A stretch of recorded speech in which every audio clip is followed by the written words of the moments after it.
Okay, so let us start this session, which is basically on will writing. And the objective is that we help you make your will yourself. But before I start the session, these are some things which we'll be covering in this section. What is estate planning? Why you should do estate planning? What is a will? Important elements of a will, why you should write a will, and then I'll ask you to write your will with me. Estate planning, do I need it? Is it actually required by you?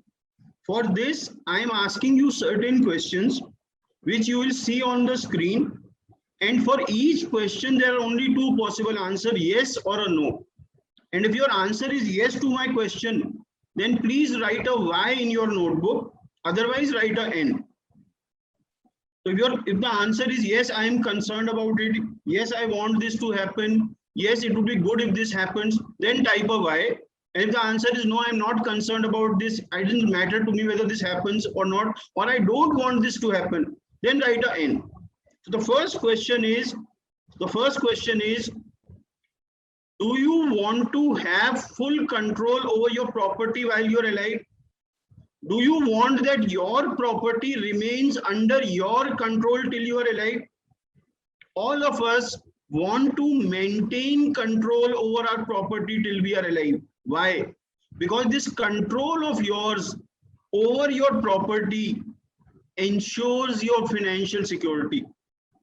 And we should never ever leave control over our property while we are alive.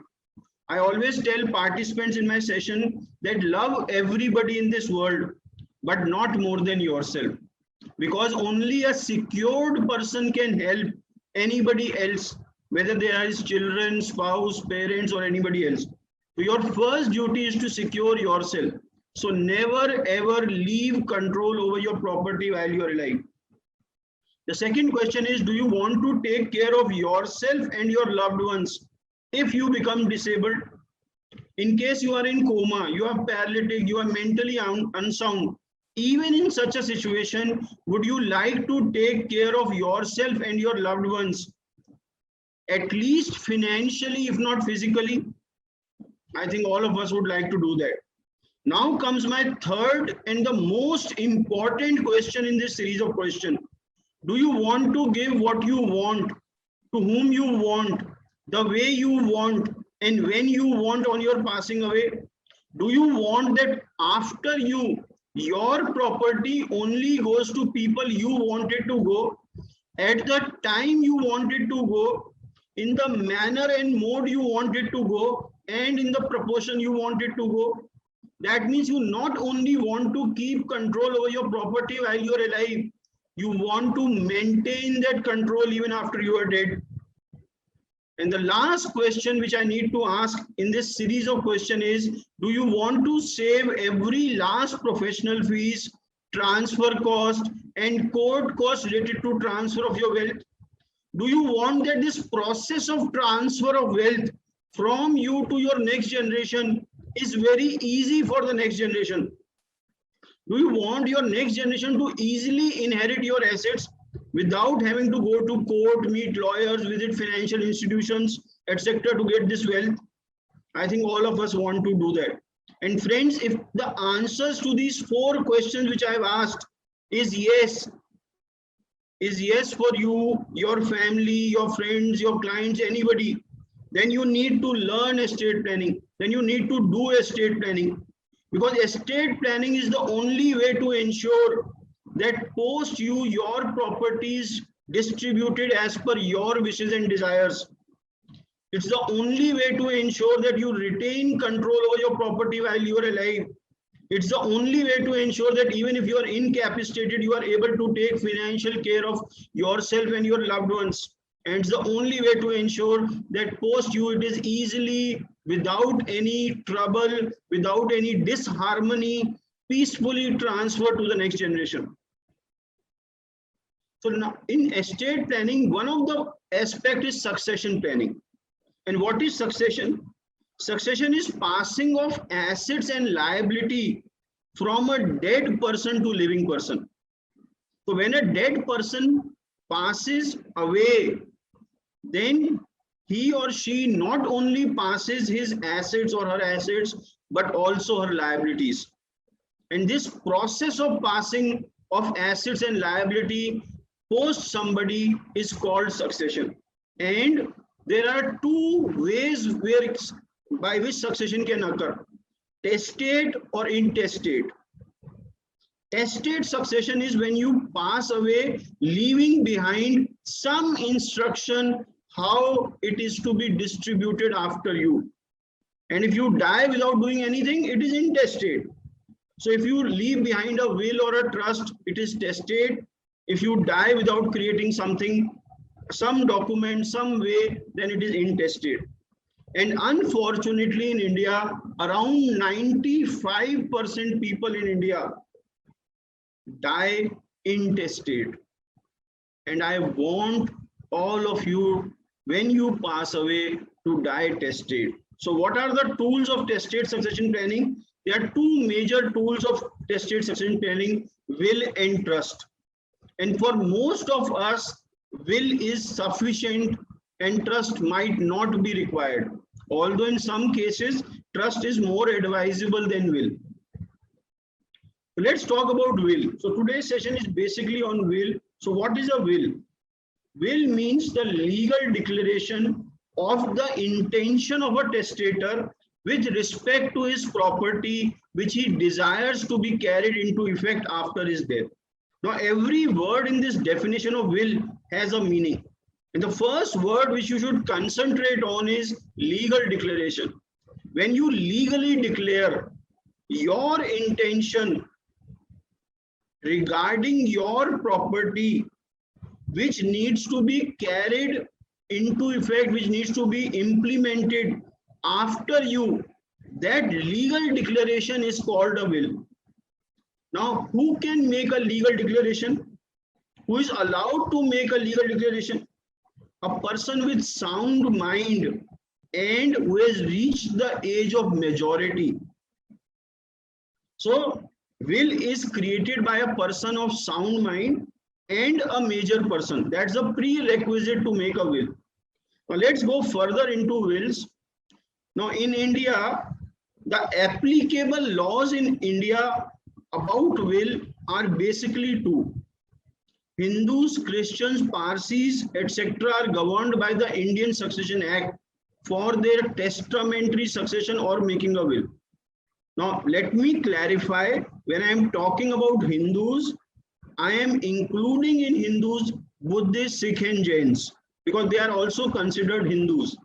I am including Arya Samajis, Lingayats, etc. because they are still Hindus. So Hindus, Christian, Parsis are governed by Indian Succession Act 1925 for their testamentary succession, for their wills. And Muslims are governed by the Muslim Succession Act 1937 or the Muslim Personal Law when it comes to their will. That is for their testate succession. Now for intestate succession, Hindus are governed by the Hindu Succession Act 1956. Christians, Parsis, etc. still by Indian Succession Act. Muslims in both the cases are anyhow governed by the Muslim Succession Act 1937. Now, what does a will help in? The first thing which will helps in is clarity regarding distribution. Will clarifies your intentions, your wishes, your desires regarding how you want it to be divided after you. And more the clarity, less the chances of dispute. So if you clarify enough in your will, the chances of disputes go down. So many times people make a will, but they fail to clarify properly and they still leave behind a dispute. So my advice be, please be as clear as possible in your will. Don't leave things to chance. Don't make assumptions about property, your inheritors. Assume the worst and prepare for the worst while making the will. The third thing which will helps is in confidentiality. Will is a private, secret document. But the confidentiality aspect of a will is limited to wait till you are alive. That means will remains confidential till you are alive. Because after you, it becomes a public document.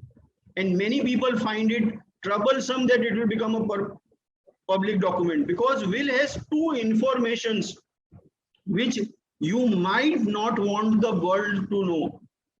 One is details about your properties and assets, and second is details about your relationships. Some people might not be comfortable sharing it with the public.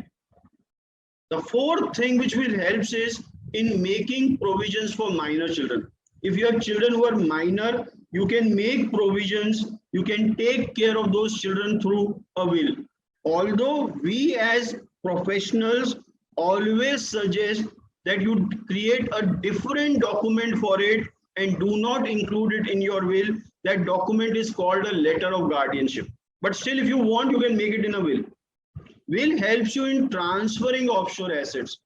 If you have assets outside India, those assets can also be transferred through a will. And our general advice is, if you have assets outside India, do not operate both the assets from the same will.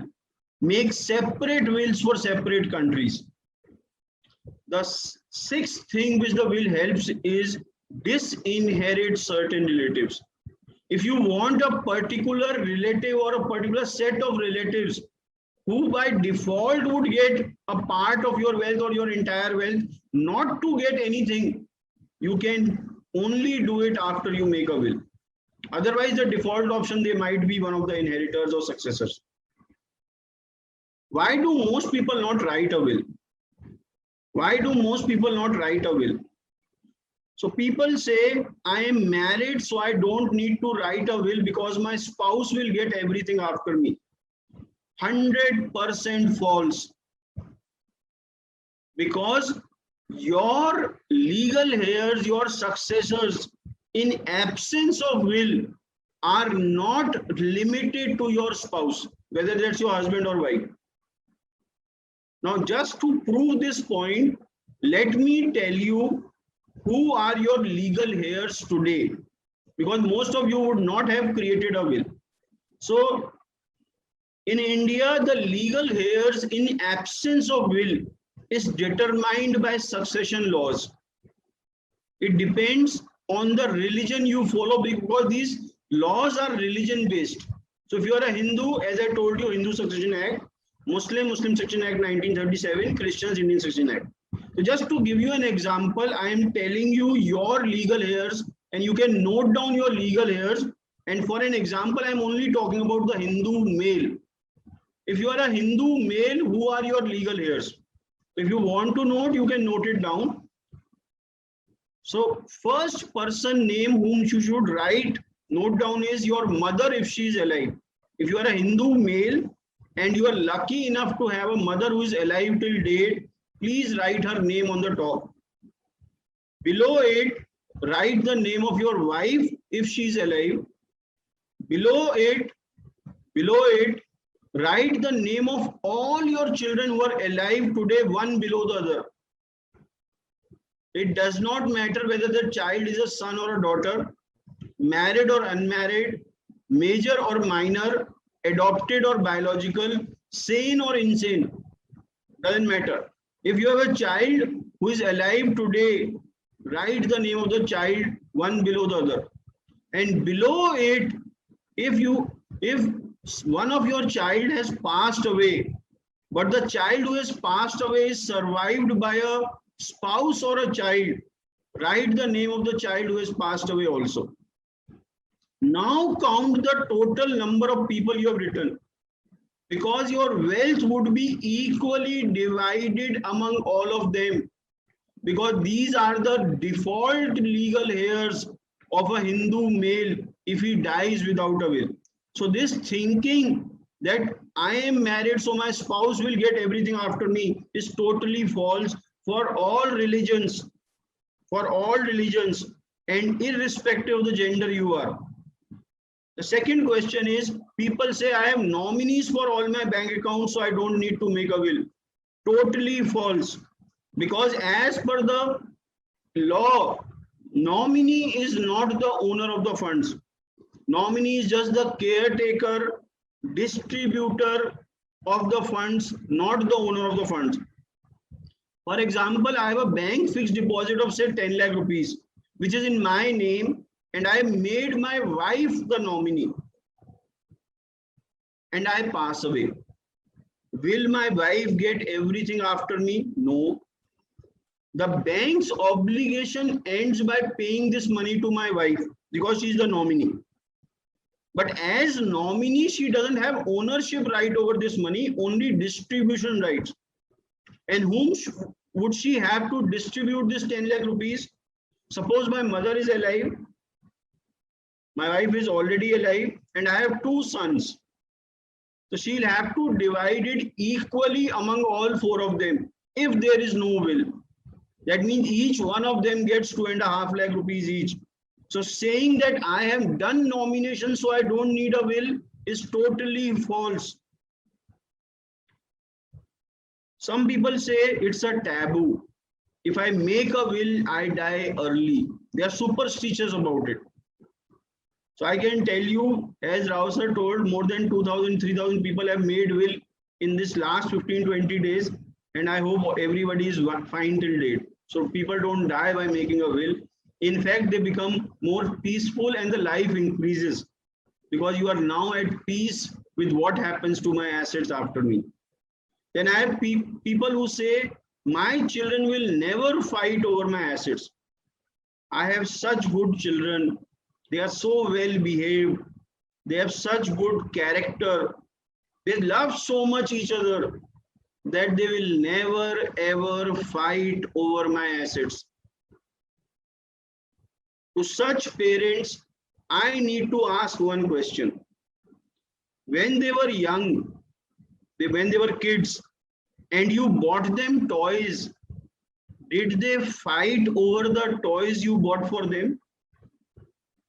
And if your children could not share their toys while they were kids and you were alive, what makes you believe that they will be able to share their inheritance when they have grown up with an interested partner or spouse who's also interested in this property of yours, in the assets of yours, and you are not there?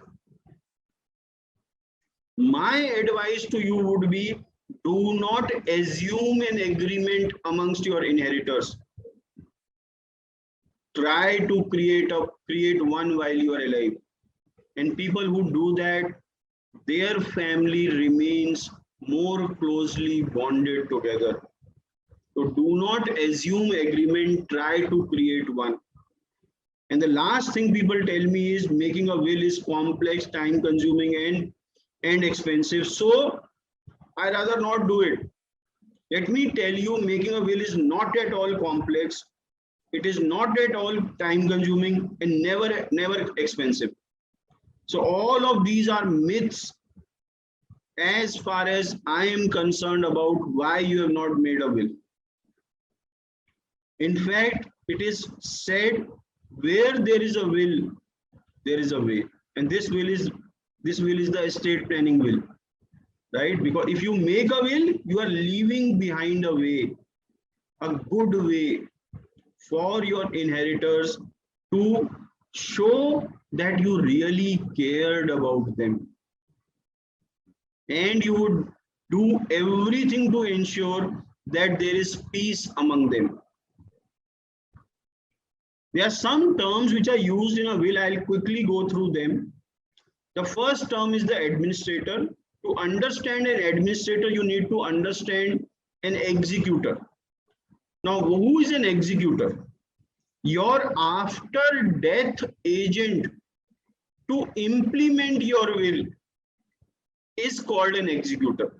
So if I ask you a question, whom do you trust to implement your will after you? That name which comes to your mind is your executor. And each and every will should have an executor. In fact, not one executor, two executors, one after the other. But sometimes people make wills without naming an executor in the will. In that case, the court has to appoint an executor, because in absence of an executor, a will cannot be implemented. Such an executor appointed by the court is called an administrator. The second term is bequest and legacy, which is testamentary gift of a property. After you pass away, that after death gift of a property is called bequest or legacy. Codicil. Codicil is an instrument made to alter or add something to a will. So I make a will, after some time I find that this clause I want to change in the will. I need not make a new will. I just attach a codicil saying that this clause, instead of being read from the original will, now has to be read from this attached document. Such an attached document is called a codicil. Legatee is basically a beneficiary. Then there's a term called probate. After death, certification of will by a competent court is called probate. Probate in India is compulsory only in 3 cities: Mumbai, Chennai, and Calcutta. If you live in these 3 cities or you have properties in these 3 cities, your will compulsorily needs to be probated. In all places apart from these 3 cities, probate is an option, not a compulsion. Right? So probate is after death certification of the will by a competent court. Now, this is a question which we need to ask and which is often asked: who can make a will? So any person who has attained majority according to the law which he or she is subject to can make a will. And what is the age of majority? Generally, it is 18 years. So people become major when they attain the age of 18. But in one instance, that age of majority has been changed to 21. That is, if a child loses both his parents below the age of 18 and a guardian is appointed over the child, that child becomes major at 21, not 18. The second condition to make a will is sound mind. You should have sound mind to make a will. You should be mentally healthy to make a will. You should be in your senses to make a will. People who are deaf and dumb, blind, can make a will if they are able to communicate their desires properly to people, and they can create a will. And no person can make a will while he is in this state of intoxication, unsound mind due to illness or intoxication, whatever. Now, what can I will? What can you include in your will? All properties, movable or immovable, which are transferable and you are the owner, you can will them. If a property is, irrespective of whether it's movable or immovable, what is required is it should be transferable and you should be owner. That property you can will. And when I talk about assets to be included in your will today, you should think of 4 types of assets. First is physical assets: land, building, machinery, gadgets, jewelry, etc. Second is financial assets: shares, mutual funds, bank account balances, fixed deposit, etc. Third, which are becoming very, very important today, they are called the digital assets: your mobile phone number, your email ID, your social media accounts, miles on your airlines, credit card points, etc., etc. These are your digital assets. And last is your intangible assets: any trademark, royalty, etc. you are getting. Those are those assets. So you have to make a list of all of them, and all of them are transferable. And if you are the owner of those assets, that has to be part of your will. Now, second point, it says you can even will your future properties. Anything which you are likely to get in future, that can also be included in your will today. When I make your will, when I ask you to make your will, I'll come to this point in detail. Leasehold properties. You have properties which are on long-term lease, like those 99-year leases, and which are not freehold property but leasehold property. those can also be willed. Your ancestral property can also be willed. And when it comes to ancestral property, your share in the ancestral property can be willed. So ancestral properties are undivided properties which is continuing before 1956. You know you have this much share in this property, but you do not know which part of this property belongs to you. So it's an undivided property where you are a shareholder. You can will your share in that property. So all of this you can will. Now let's talk about some important elements of a will. What are some important elements of a will? The first is a will must be dated. Date is compulsory on a will. Why is date so important? Because the last will of a person is the valid will. And in absence of date, it would be very difficult to find out which is the last will. So date is very, very important in a will. And we acknowledging the importance of date advise people to write the date both in numbers and word in the will, like you do on a check. The amount you write on a check both in numbers and words. Likewise, date should be written both in number and words in a will. The second point is it must be signed by the testator, person who is writing the will.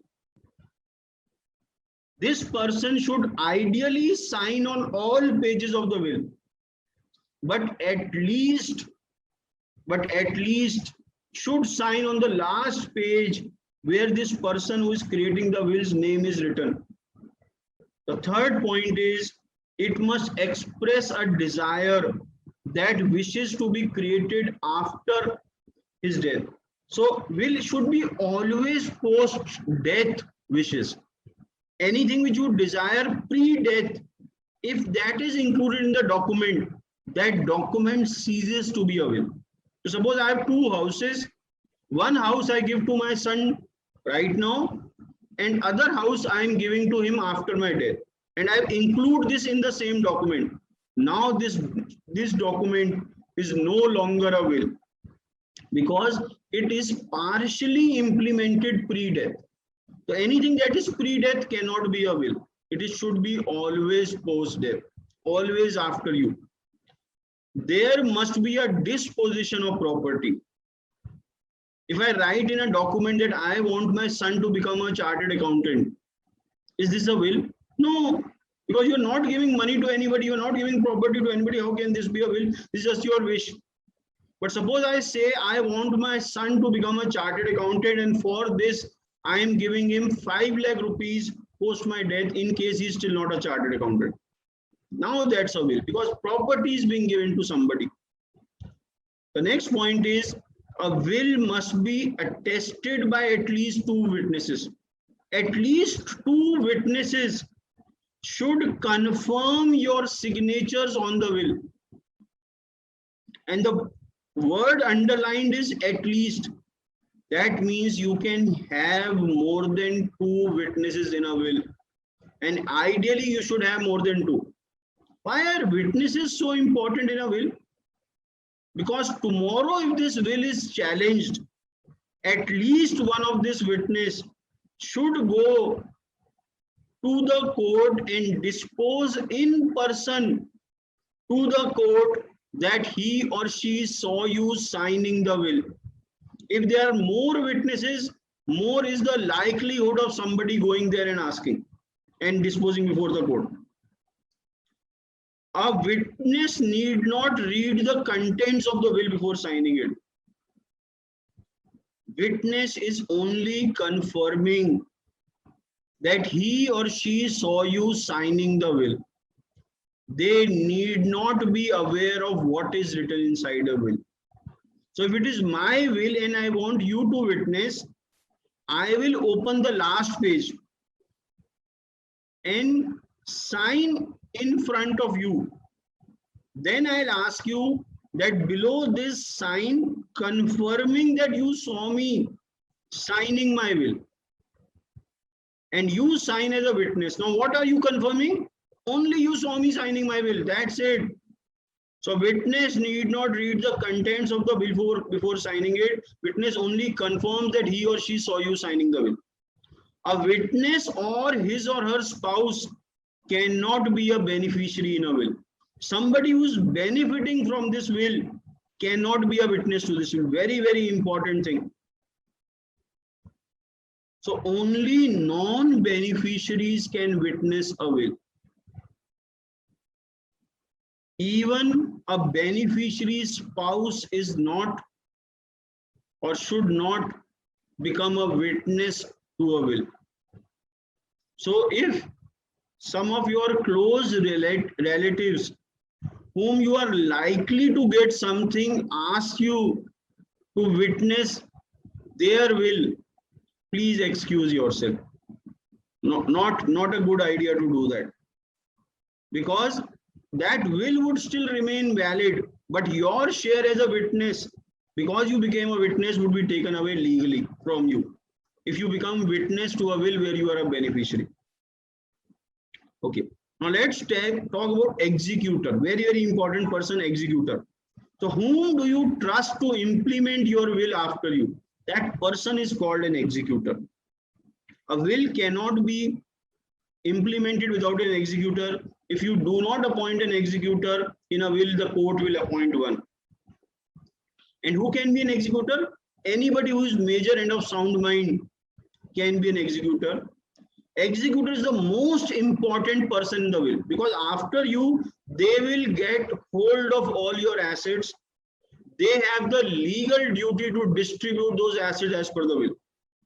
So all your loans they have to realize, all the loans which you have taken they have to pay off, and all those things they have to do. Now there's a general question which is asked to me: how do I select an executor?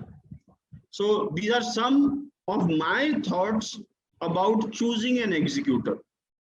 First, that person should be a well-wisher of the family. Very, very important. They should be a well-wisher. They should be somebody who feels your pain and your family's pain, right? They should be younger and healthier than you. Somebody who's younger and healthier than you, who's more likely to survive you, should be made an executor. Somebody who's honest and faithful and a person of integrity, and should not be a minor. Even companies or trusts or banks become executors. Individuals anyhow can become executors. So 6 will related questions which you need to ask yourself before you make your will. First is, what do I own and what am I likely to own? If you answer this correctly, you will know what assets to include in your will. The second question is, who will receive your assets after you? How much will they receive? And in what manner will they receive? Will they receive it as it is? That means if I have shares, do I want them to be given as shares to them? Or do I want my executor to dispose those off and give it in form of cash to the beneficiary? Because sometimes you will see that people or your legal heirs or your beneficiaries don't have the acumen to take care of that asset in the form it is present. So in that way, if you have concern like that, ask your executor to convert it into an asset which is easier managed. Maybe shares are converted into mutual fund, and mutual fund, because they are taken care of by a financial expert, they are more likely to be easily managed by people. What assets do you have specific wishes to? So I always tell participants that you have physical assets and you have financial assets. Financial asset you can distribute in percentages, doesn't matter, 25% to this, 30% to this, and so on. But when it comes to physical assets, they have to be specifically distributed. Percentages create problem there. Suppose I have a house and I say 50% to my elder son, 50% to a younger son. I am leaving behind a dispute because I have not specified which 50% to whom. So if you have assets which are physical, be specific, right? whom do you trust to implement this will? That means would you appoint the executor? How will you store this will? How do you ensure that this will passes on to the correct person after you? And the correct person here is the executor. So maybe you give a copy of the will to the executor right now after you implement it. Maybe it's good for you. Or you register this will in a sub-register office and tell the executor that there's a will registered there. You can go there and get a copy after me. The last question is, do you want to write the will yourself or hire an expert? Now let me clarify here that the will which we are going to make today is a plain vanilla will. Neither me nor Aditya Birla nor anybody else is responsible for any legal actions on this will. You are free to choose to implement this will or not to implement this, make the will or not. We are not responsible for it. We are giving a disclaimer before we go into making that will, right? Do you know a will need not be type stamped or registered? That means you can make a will on a plain paper within your own handwriting, and it does not need to be registered from with any authority like a sub-register office or something. Even without registering, it is a valid will. The second thing which you should know is that the will can be changed any number of times. It can be revoked, it can be changed. You can do it any number of times till you are alive and you are mentally sound or physically able to do that. You can do it. So many people say, I have made a will, so I will lose control over my property. No, sir. After making the will, you gain control over your property because you can change it anytime. And now you are gaining control over your property after you also, which today you won't have in absence of a will. Right? A will is always revocable, even if you write on a will that this is an irrevocable will, still it is revocable.